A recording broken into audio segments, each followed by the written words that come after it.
Hey everybody, welcome back to my channel. This is Lady Blacks again, and I am coming at you again with another breakdown. This breakdown came to me today. It is so weird. I'm just minding my own business, right? Cleaning the house. I've been working like 12-hour days. It's been really crazy at work. So I've been basically living in my living room. don't ask, okay? Because it's a hot mess. But anyways, I'm like, you know what? I need to go ahead and get my energy right in my own bedroom again. Try to get my life back together. Try to get some order back in my life. Let my workspace be my workspace and let my bedroom be my bedroom, even though I work from home. I just wanted to get in the whole mindset of, separating the two, even if it's in my home. Everybody's working from home these days. So, I'm just cleaning up my space, trying to get everything in order. And, the kid is just, minding her own business and watching Princess and the Frog, right? Excuse me, I'm drinking a cocktail. So, feel free to go pour it up. Or if you don't drink, pour yourself some tea. Pour yourself some sparkling mineral water or La Croix. Or get you some water.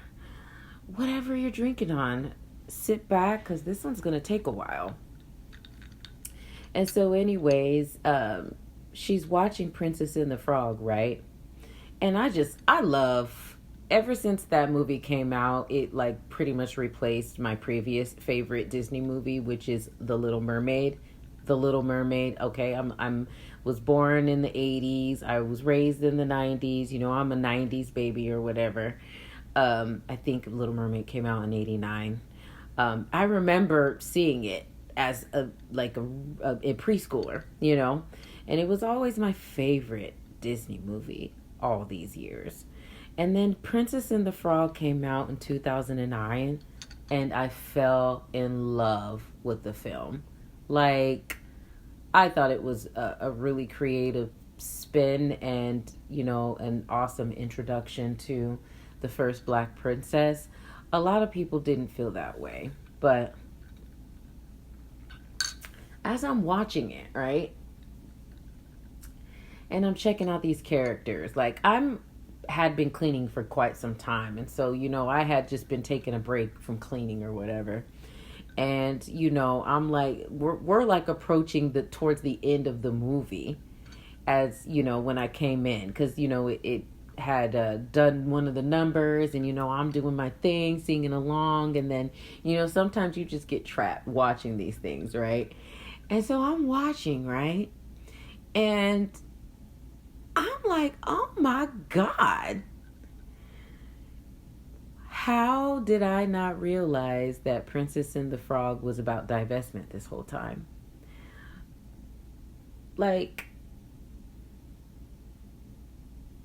how did I not know that Disney has been trying to tell Black women to divest since 2009 when this movie came out? Do you think it's a coincidence that she did not end up with a Black man at the end? You think that's a coincidence? I don't think it's a coincidence. Cynthia G always talks about how everybody understands the pathology of a Black man, and except for Black women, she says. And of course, until you go through it and then you understand it and you divest, right? But you have to go through it first. But pretty much everybody else doesn't have to go through it to understand it. They just understand it off top, right? And this one takes the cake. This one takes the cake as far as like Disney understanding the pathology of Black men. Because how the hell, Black women, did we not understand that Disney has been telling us to divest for Black men since 2009? This is going to take a while because I have a whole breakdown, and I break it down from scene to scene. So I have some notes here, so bear with me, y'all. I'm going to try to speed through these notes. I remember when this movie came out, right? I'm going to be sipping on my cocktail in between, so I apologize. People were mad. They were mad for two reasons. We had some black women who were upset because she was a frog the whole time, right? I had like somebody say to me, why didn't they like redo Cleopatra or something? As if Cleopatra didn't kill herself or something. That's not a good story to tell, you know. The other reason why people were upset was because she didn't end up with a black man. That was a big one. The whole like the blatant audacity to not have Princess Tiana end up with a black man at the end. And I remember people being very angry about these things, right? Here's the thing. Number one, Disney has been telling us to divest since 2009. That's number one. And number two, I personally feel like they needed to be frogs for the film. Anyway, I have a whole breakdown, y'all. I'm not going to try to make this introduction too long. Let's get through these notes because I break it down scene by scene. In scene one, we start with the girls. Tiana's mom, Tiana, and her friend that she calls Lottie.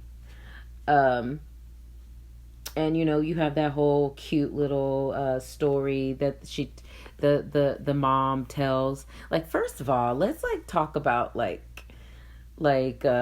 how Tiana's mom got in with the Libofs. Like, she's like a really dope ass seamstress, right? The best seamstress in New Orleans, as Mr. Lipof would say. And that's how she got her plug into the Lipof family. So, like, way to hustle, Mrs. Tiana's mom. I'm just gonna call her mom throughout this breakdown.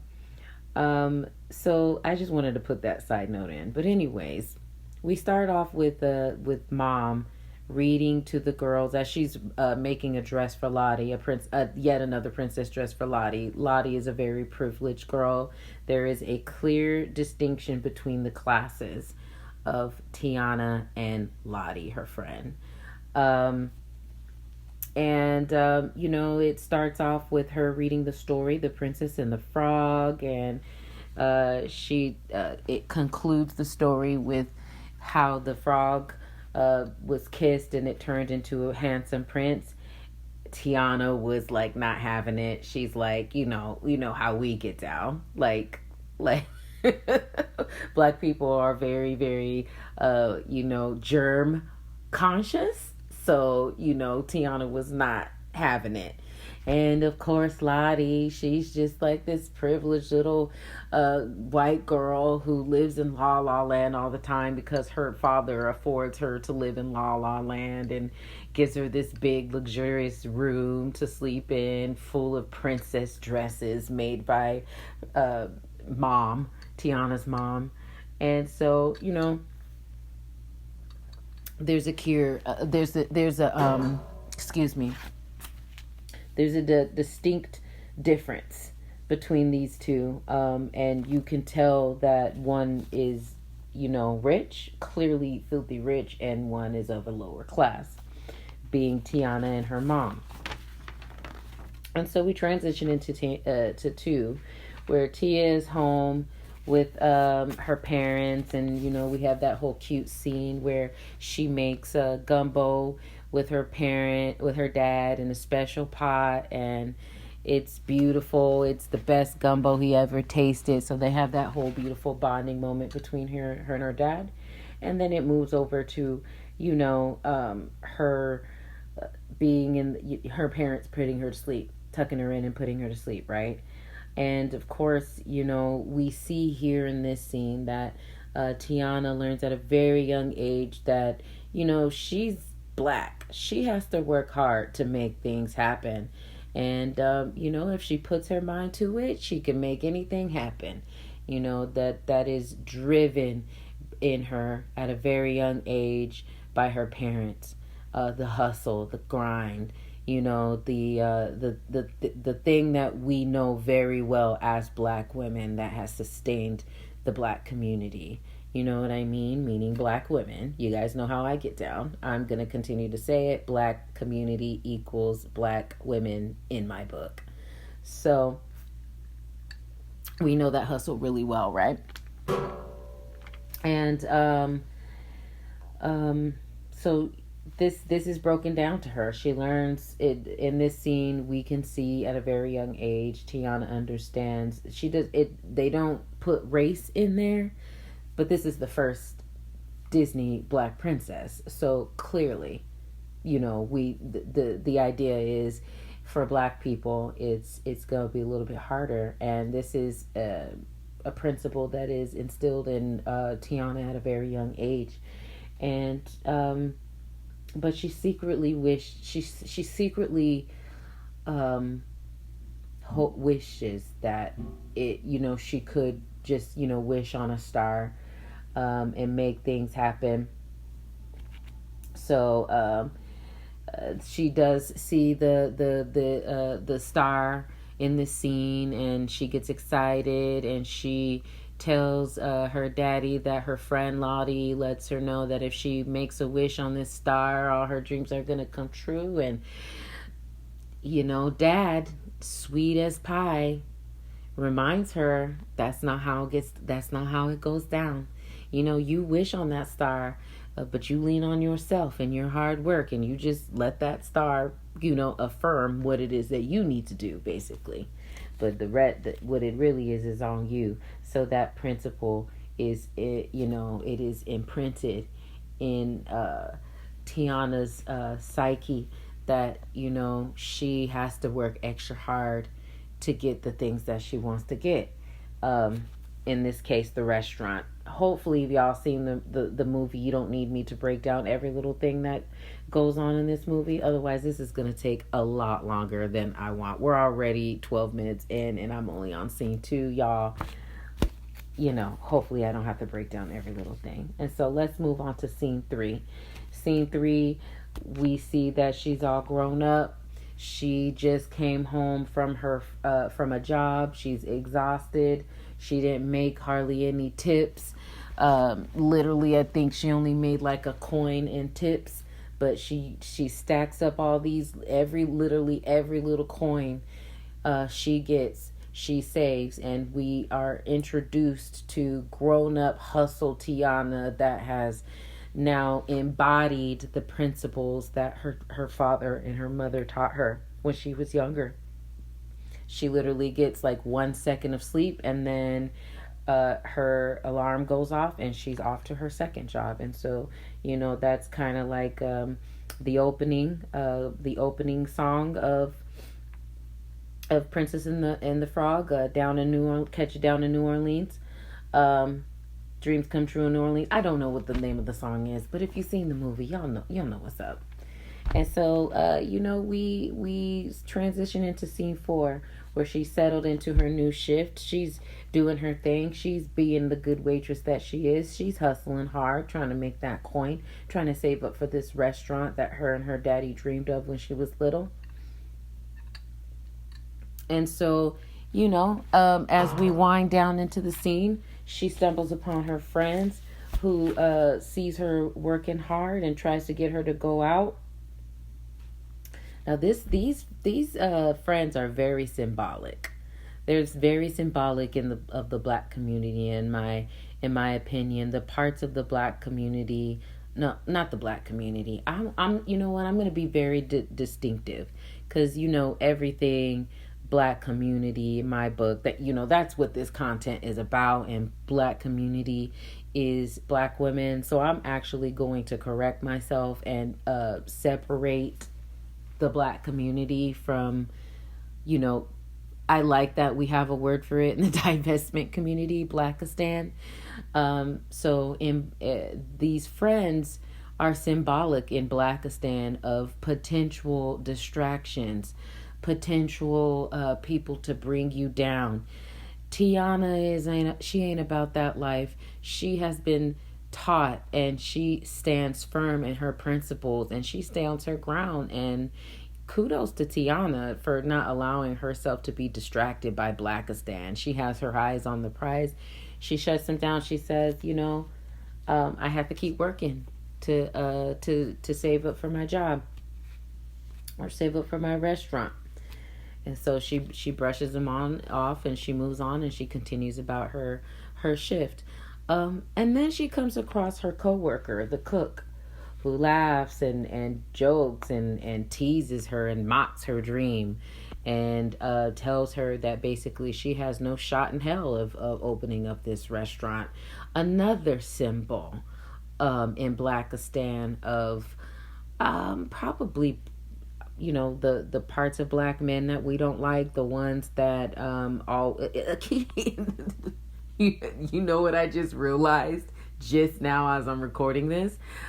This is Kevin Samuels. The big fat cook that's like, you talk about that restaurant again, you ain't got no shot. You got you could win the Derby before you're gonna open up that restaurant. Kevin Samuels. This is the Kevin Samuels of Blackistan. This character, her coworker. And so Tiana is still unfazed by this Dusty. He's dumb, he's stupid, he's all up in her business to the point where he's burning his damn food, right? Talking shit. And then she's just like, get the food so I can do my job. I'm not going to talk about this with you. And then she moves on to the next incredible symbol. Mr. Lipof walks in. He comes in. He wants Tiana's beignets. And the way that I interpreted the whole beignet situation, I interpret it as the beignets are not actually it's not the restaurant's specialty. I feel like this is something that she does on the side and sells in the restaurant. That's the vibe that I got. And so because he's there for Tiana's beignets. And so this white man, Mr. Lipof, Lottie's father, millionaire, clearly makes millions and millions of dollars. Very powerful person in for the establishment of New Orleans. Clearly, this is a very powerful white man. He represents all the resources that we talk about, and Lottie is a product of that, right? And so, here we find out that Prince Naveen is coming. And, Lottie she got high standards. She comes from money. She don't got time for dust. She hears the prince is coming to town. She is trying to get prepared, right? And so she's like, Dad, you done raised me to be a princess. You done hired the best seamstress in New Orleans to make me my princess dresses. You done decked out my room. You done put me in this big ass mansion, my life. I want a big ass rich white people party is what I want. And so Tiana, of course, black women always have to teach white girls game even when they come for money. And so she says to her that the quickest way to a man's heart is through his stomach. And so she says, okay, cool. I agree. Thank you for giving me game, bitch. Yeah, good looking out. Here's what. I want to get all your beignets. I want you to bring your beignets to the party and here. And she snatches her daddy's wallet and takes all the money out, and boom, just like that. The Mr. Lipof and Lottie, of course, by way of Lottie, shits on Kevin Samuels and tells him, bitch, I have adapted to this conquered land that you Dusty's legs slip through your fingers, and that you can't seem to adapt to. I have adapted. I got connects with Mr. Lipof. Boom, down payment for my restaurant. Thank you, Lottie. Thank you, Mr. Lipof. And so, you know what, y'all? I'm going to end it right here because this is going to be a lot longer than I thought it was. Please like, comment, rate, share, and subscribe. I'm going to go ahead and make a part 2 on this one. So stay tuned for the rest of this breakdown. But as you can see, you see where this is going, right? You see this is where this is going. Like, comment, rate, share, and subscribe, and stay tuned for part 2. Thank you for listening. Bye.